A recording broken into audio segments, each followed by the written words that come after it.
pendidikan di Malaysia falsafah dan dasar.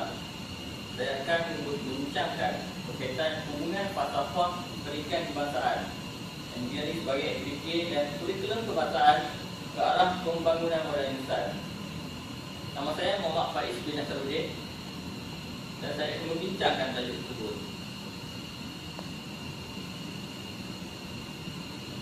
Sebelum itu kita akan mengenali berkaitan dengan falsafah pendidikan kebangsaan. Dari segi falsafah pendidikan kebangsaan terdapat pernyataan falsafah dan unsur-unsur falsafah yang di dalamnya.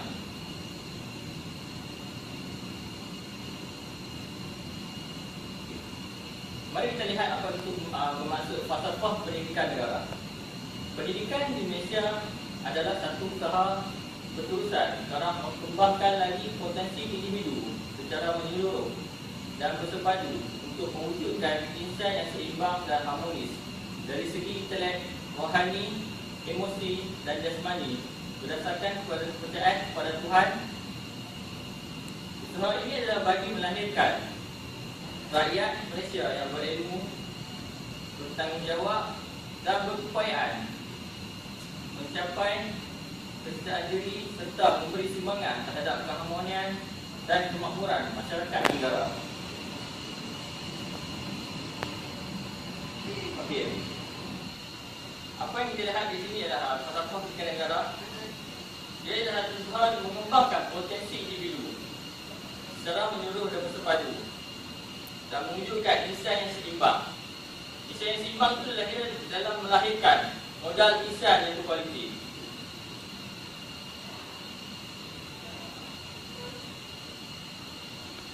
Okey, sebagai contoh, peranan guru pendidikan sebagai contoh, sebagai guru pendidikan teknik dan vocational penting dalam membangunkan potensi dan bakat yang ada dalam pelajar. Contohnya, program pendidikan guru pendidikan teknik dan vocational ini dalam melahirkan guru yang berarti wujud program pendidikan guru yang terancang bagi merahsiakan hasil tersebut. Program pendidikan guru perlu berpaksi kepada pendekatan yang bersifat sistematik, holistik dan pencapaian objektif pendidikan. Dengan itu, paksi kepada pendekatan tersebut adalah falsafah pendidikan kebangsaan itu sendiri. Okey, keseluruhannya kita akan melihat apa yang dimaksud dengan kurikulum kebangsaan.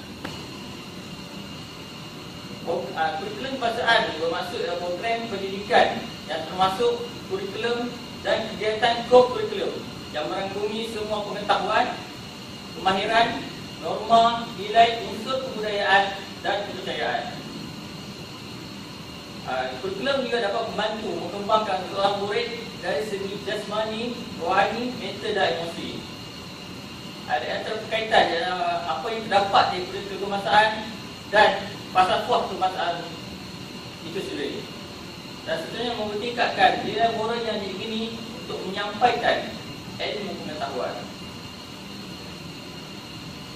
Dan kita dapat lihat pada hari ini terdapat 5 kurikulum kebangsaan yang terdapat di Malaysia. Yang pertama ialah kurikulum asuhan dan didikan awal kanak-kanak. Yang kedua, kurikulum standard prasekolah kebangsaan iaitu KSPK. Ketiga, kurikulum bersepadu sekolah menengah KBSM. Kurikulum yang keempat, kurikulum bersepadu sekolah rendah KBSR. Yang kelima, kurikulum standard sekolah rendah KSSR. Kurikulum inilah yang membantu dalam melahirkan modal insan yang guna untuk negara. Kita akan melihat lagi selepas ini apa yang dimaksudkan dengan modal insan. Okey. Tentunya kita akan berdasarkan apa yang kita boleh melihat, apakah isu analisis yang kita berkaitan dengan tajuk ini. Apakah hubungan falsafah pendidikan kebangsaan dan kurikulum kebangsaan ke arah pembangunan modal insan. Okey, kita lihat apa perkaitan di antara falsafah pendidikan kebangsaan dan kurikulum kebangsaan dalam mewujudkan modal insan yang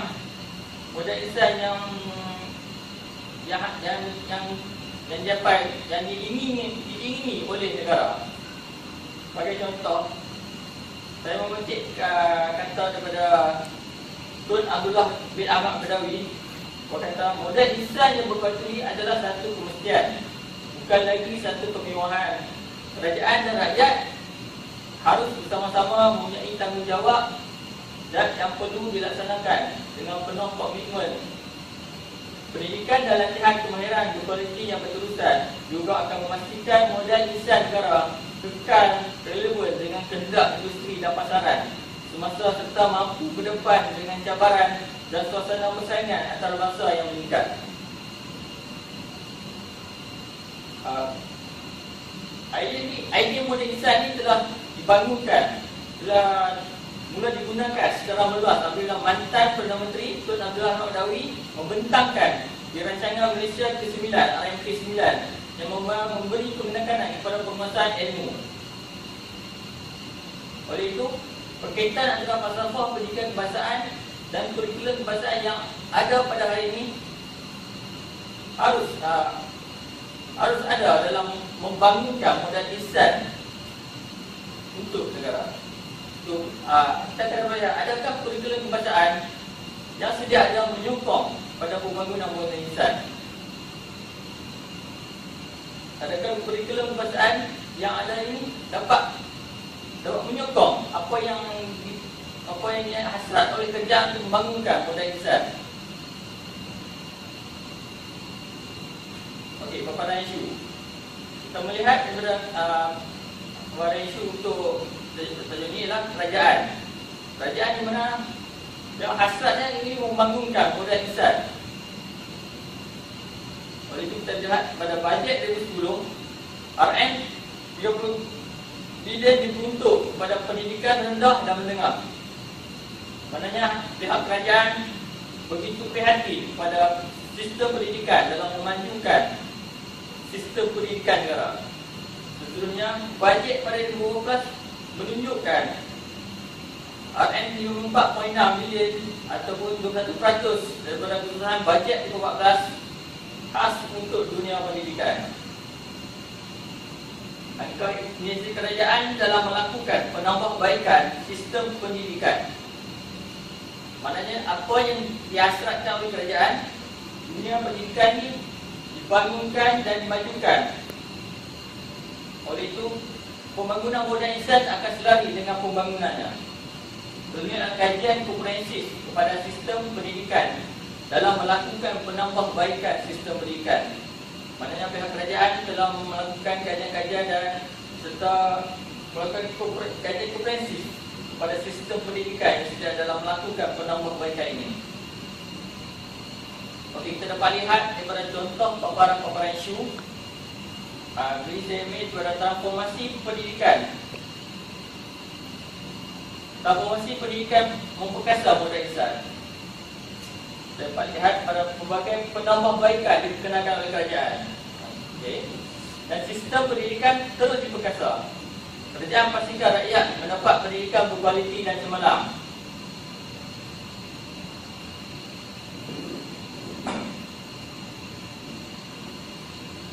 Okey, sebelumnya kita melihat daripada strategi pelaksanaan yang boleh jadi pelaksanaan dalam memajukan sistem pendidikan dalam melahirkan modal insan yang berkualiti. Kita lihat pada ini pilihan pendidikan. Pilihan pendidikan bermaksud di sini ialah ibu bapa dan pelajar mempunyai pilihan pendidikan yang ada pada hari ini. Contohnya seperti peringkat menengah, sekolah menengah kebangsaan, kita ada sekolah menengah kebangsaan harian, sekolah berasrama penuh SBP, sekolah menengah teknik, sekolah menengah agama dan sekolah sukan. Okay, selain itu kita juga ada sekolah menengah agama negeri dan sekolah menengah agama rakyat yang didaftar di bawah sekolah bantuan kerajaan. Banyak pilihan sekolah-sekolah ini dapat dipilih oleh ibu bapa dan guru, oleh ibu bapa dan pelajar dalam memilih pilihan pendidikan.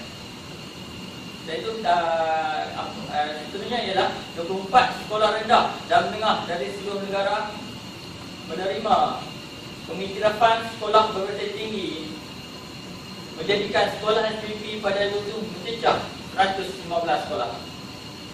Dan itu ialah 200 sekolah menengah dan 200 29 sekolah rendah diiktiraf sebagai sekolah kluster. Keseimbangan menjadikan jumlah STK kini 263 buah sekolah sejak 2006. Jadi ini diperlihat bahawa hasrat kerajaan dalam melahirkan sekolah-sekolah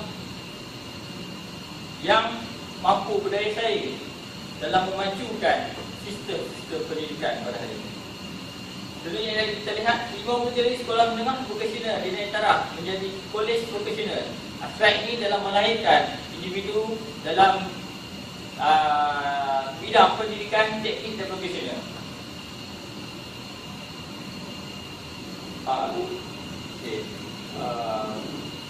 Realiti yang kedua ialah strategi pelaksanaan yang kedua ialah pemantapan kurikulum itu sendiri. Dalam kita nak melahirkan modernisan yang berkualiti, kita harus memantapkan kurikulum itu sendiri. Perubahan kita dapat lihat adalah perubahan tentang pelajaran yang berorientasikan program bersepadu. Contohnya ialah asal daripada Kementerian Pendidikan sendiri, mata pelajaran pendidikan dimantapkan melalui pengenalan program JKAF secara berperingkat di sekolah rendah, iaitu mata pelajaran civic dan kewarganegaraan juga telah diperkenalkan pada tahun 2005 pada pelajar tahun 4 dan tingkatan 1 bagi meningkatkan kesedaran pelajar terhadap peranan, hak dan tanggungjawab sebagai warga negara. Pihak kerajaan juga ingin melatih pelajar dalam bidang vokasional dan teknologi serta memenuhi permintaan pelajar yang cenderung dalam bidang vokasional. Mata pelajaran vokasional telah diperkenalkan di SMK Harian pada tahun 2004. Ini langkah ini amat baik dalam melatih pelajar dalam bidang vokasional dan teknologi. Dunia ialah permintaan ibu bapa pada hari ini yang menghendaki anak mereka mendalami pendidikan Islam. Kelas agama diperluas ke SMK Harian. Itu adalah antara perubahan-perubahan dalam memantapkan kurikulum yang ada pada hari ini. Okey.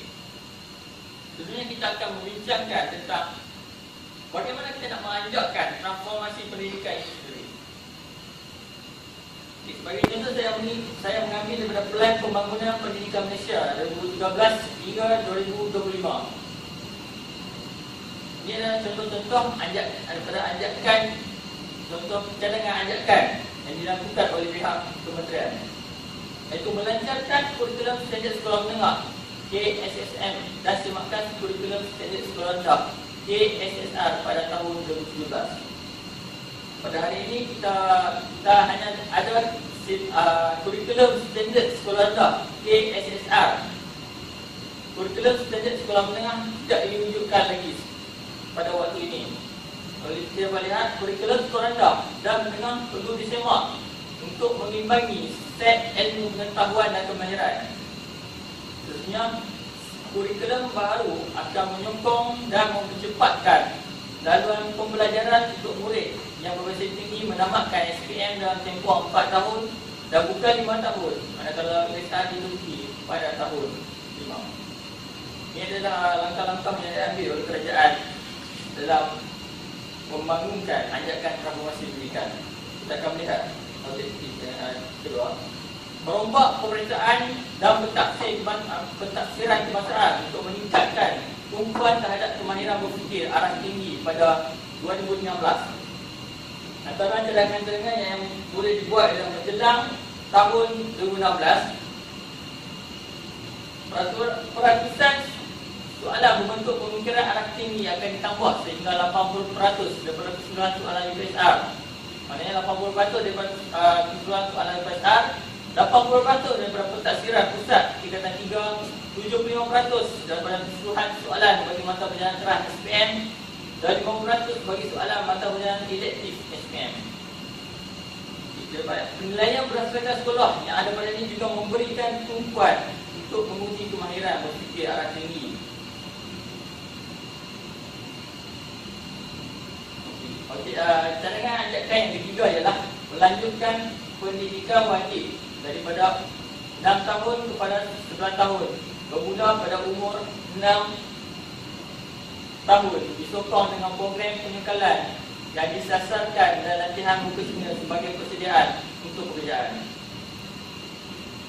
Contoh alam cadangan ialah menjelang tahun 2020 setiap murid meninggalkan alam persekolahan dengan kelaikan minimum SPM atau kelaikan profesional setara.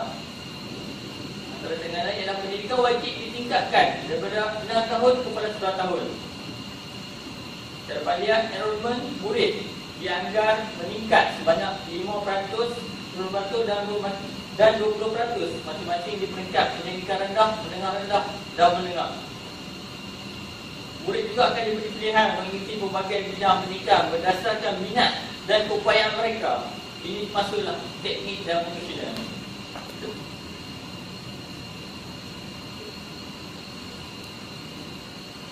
Okey, kesimpulannya,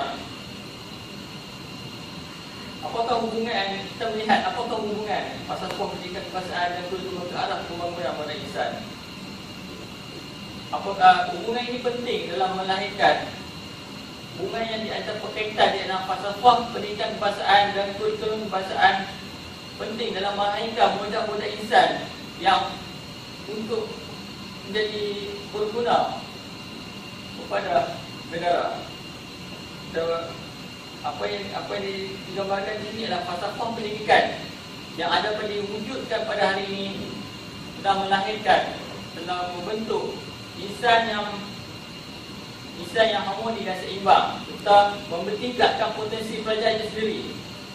Oleh itu, kerajaan harus melihat inisiatif adakah kurikulum kebahasaan pada hari ini yang sedia ada hari ini menyokong falsafah pendidikan kebahasaan dalam membangunkan modal insan untuk negara. Sekian, ini saja yang daripada saya. Sekian, terima kasih.